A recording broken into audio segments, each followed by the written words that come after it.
Hi, today I'll be showing you how to schedule auto refreshes with our new UI design. So, setting auto refreshes is a really great way to automate data without constant monitoring. So let's get started. On the sheet here, I pasted a sample query in order to show you how to go through the process. So after pasting your own query, you need to make sure to save it in order to access it in the future. After you've done so, go to the Schedule tab, and here is where you'll be able to schedule all your query. So first, select the query you'd like to automate and the sheet you'd like to run it in. You can either choose to repeat it every day, on certain days of the week, on certain days of the month, and also certain months of the year. So I will choose certain days of the month. Then you can go ahead and click the select days you'd like to automate.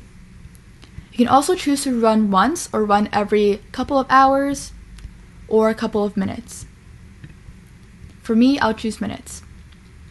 You can then choose the time frame in terms of how you'd like to automate your data. For me, I'll choose 1:25 p.m. to 8:49 p.m. And this time zone is also based on your own IP, so what you see on my screen may not be what you see on yours, and that's okay. You now can choose to append or overwrite your data and click Schedule. For me, I'll pick Append. So, after you've scheduled your data, you need to make sure to share the sheet with our Castodia email in order to activate this feature. So you can click on the copy icon here and click Share. So I've already shared the sheet with the Castodia email, as you can see here, but in doing so, make sure that the edit option is also on. And when you're ready, you can go ahead and click Done.